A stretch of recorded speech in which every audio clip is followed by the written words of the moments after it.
Hello, it's me, Vicky Marie. So I just thought I would make a short video. I wanted to make some condolences, if you like, some pay a bit of respect to Prince Philip, who we lost this week. And, I am a person who has mixed feelings, as you probably know if you know me or if you've watched any of my videos, you will know I'm not a royalist. I am a Republican. I don't really believe in a royal family. But having said that, I do have a lot of respect, certainly for the Queen, and I had respect for Prince Philip, even though there's a lot of things that he's done through his life that aren't things that I would agree with, like shooting a tiger. But it wasn't many years ago.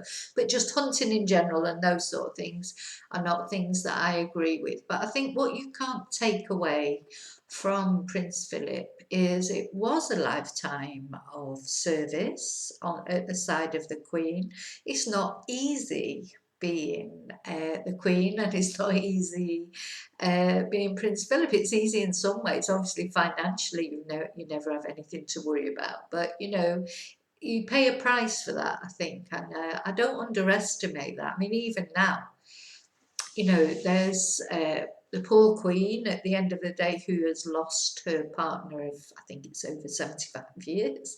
I mean, it's just unbelievable. I mean, I don't think there's many people even alive today who would remember a time when the Queen and Prince Philip weren't together and weren't constantly on our TVs, part of British life. Whether you agree with the monarchy or not, or whatever your opinions are, they've always been there. So I found I was very, very emotional this week, much more emotional than I thought I would be, because obviously I don't know Prince. I don't know him as a person. I don't know the Queen as a person. So it's difficult to pass any judgment on them as people when you don't know them really. But there's a sort of a sneaking affection, I think, for Prince Philip, even though he did often say the wrong thing or do the wrong thing in my eyes. I mean, at the end of the day, everybody has their opinions. Because I think he was an honest person. That did strike me. He did say what he really thought. He also, I think what a lot of people don't know, and I knew some of it, but I've found out obviously a lot more because it has been a bit wall-to-wall coverage, hasn't it? About his early life, and he didn't have the easiest upbringing himself, and he came into the royal family. It wasn't easy because nobody wanted him. First of all, he wasn't a popular choice. He was, I can see sort of echoes, if you like, of things happening with Meghan Markle now and with Diana, and when things went wrong, he knows what it's like to be unpopular with not the royal family, but the courtiers or the firm or the institution, as Meghan calls it. So he knows what it's like to not be popular because, of course, he was poor. I mean, he was from royal blood. He was the right social level, if you like, but of course they had no money, they were impoverished. His mother was a paranoid schizophrenic who literally, I think he sort of went off to school one day, and when he came back she was gone and he never saw her again. His father went off to live with his mistress, so he didn't have any sort of stable home life. He was sent off to Gordonstown, I think, which I think he enjoyed. He did try and inflict it later on Prince Charles, which Prince Charles didn't enjoy. But anyway, that's all for the story. So yeah, I think generally when you see him talking with his children, when you see those videos from when the children were young, etc., he seems like he gives that impression, that he's quite a sort of a caring dad and a nice enough person. I mean, he's a product of his time, like we all are. And we can't agree with everything he says or does, but yeah. So it felt I don't know about you, but it felt really, it's just been this sort of crazy couple of years, hasn't it? What with COVID and everything, and then everything that you think of as and Brexit, which I'm trying not to go into on one of these videos, but I expect sooner or later I will do. So there's just been, it's like the whole world has changed as we knew it has changed, not for the better either. I don't think anything. If somebody wants to tell me one thing that Brexit has improved somebody's life, as far as I can see, I can't see that it's improved anyone's life. Then, of course, we had COVID, which has been difficult. And there are some positives that have come out of the COVID situation, which I hope to do a video on one day to try and make some positivity out of it. But it's been, let's face it, it's been difficult for everybody. There's nobody that it hasn't been difficult for. Nobody's not been touched by it. There's nobody who's enjoyed it, or I suppose some people have made money during the COVID situation, I don't know, but really just generally that your family situation, not being able to see family, friends, losing loved ones. I mean, a lot of us, we're lucky if we can one day see them. A lot of people won't have that because they've lost their family and friends. Some people have gone, they'll never be coming back, so they'll never be seeing them, even when COVID sort of hopefully sort of fades away a bit. So yeah, it's been a horrible time. And now Prince Philip, he's had a good life. I think, I don't, it's not that I feel sad. I do feel, yeah, no, that's not. I mean, it doesn't matter how old you are. I mean, at the end of the day, he was 99 years old. A lot of people don't get to that age. So you can look on it that way. He had a fantastic life. He did a lot of things. He had lots of children, grandchildren, great grandchildren. So he's been blessed with a life that a lot of people haven't had that longer life. But of course, then there's the human, just the fact, as I say, of the Queen just being without someone now that's, thinking about how I felt, and I don't even know when I'm not even a royalist. And then, you've got the Queen who's lost her partner that, for 75 years of somebody being in your life and then just suddenly they're not there anymore. That will take a toll on her because she's not a spring chicken herself. So, I feel like it's sort of brought up all these issues as well because everything's different. Do you feel like that? It feels like everything's different now. He died and it feels like everything's different and we're thinking about more. I mean, what is going to happen? The Queen, as I say herself, she's not very young. So sometimes you forget how old she is because obviously she's, like a force of nature, isn't she? I mean, she keeps going and she actually looks younger than Prince Charles, I think. But and you think, so will Prince Charles be taking over when something finally happens to the Queen, which hopefully will be a long time, but I mean this will be a blow for her.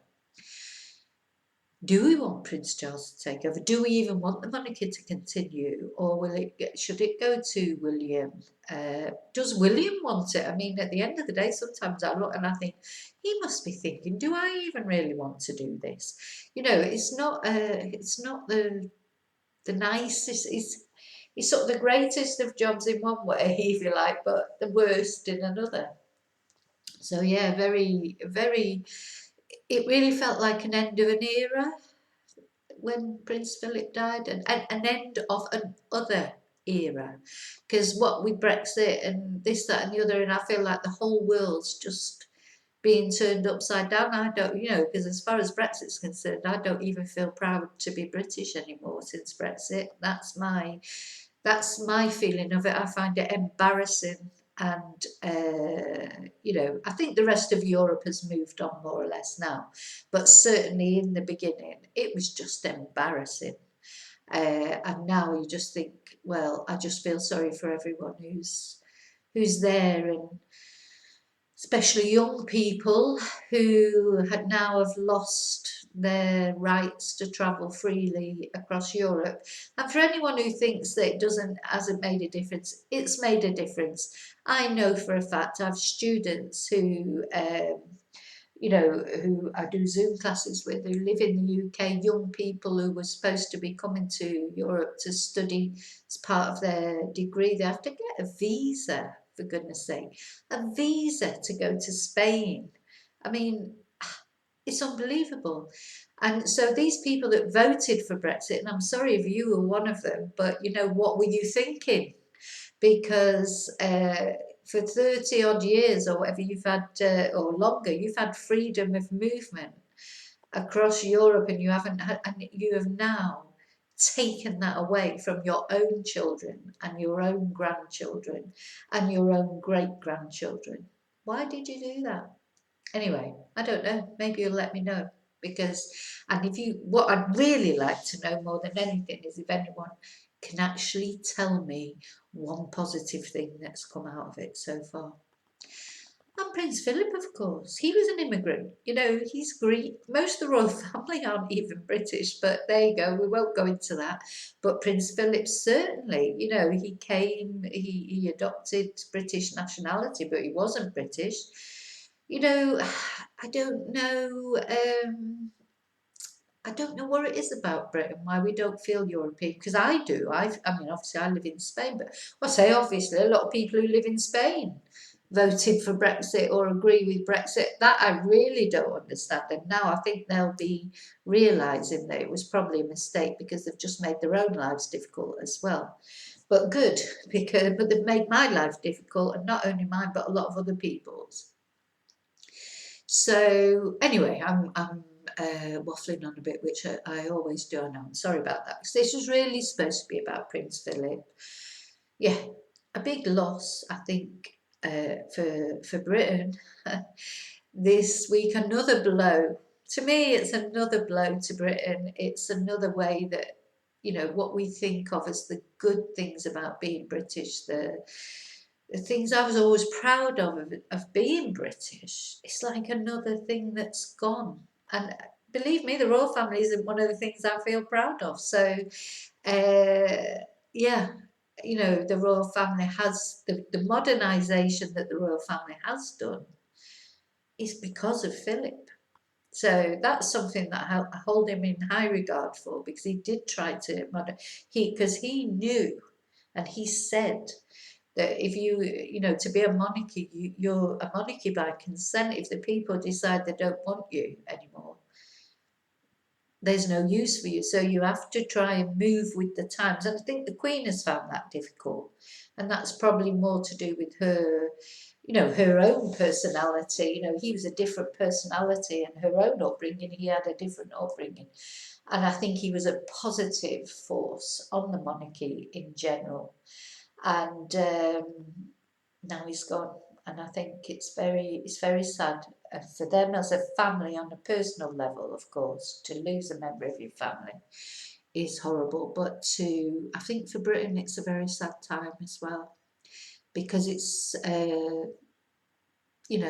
I say, there'll be nobody or very few people in Britain who can remember a time when he wasn't around. So it's like a lifetime, more than one lifetime, because he's had a longer life than most, of him always being there, and now he's not there. So things are going to change in one way or another, along with everything else that's changing. So we'll see. Maybe they'll change for the better. Hey, let's hope so.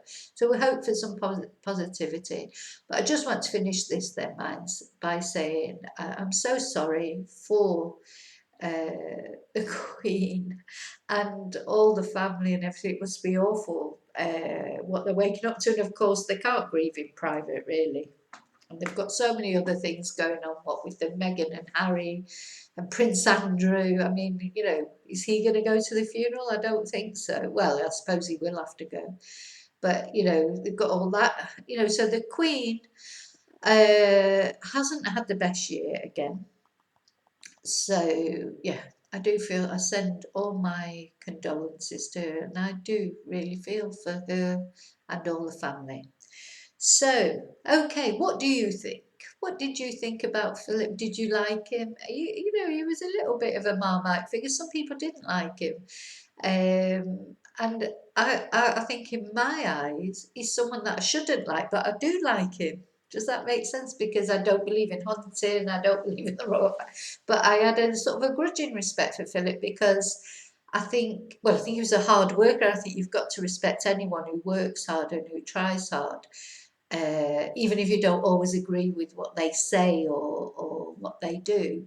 You know, you have, there is a respect and an admiration. But yeah, what do you think? Let me know. Let me know. I'm always interested to hear what people think because sometimes people come up with things that I hadn't thought, you know, that had not, it not occurred to me. You know, I have my views.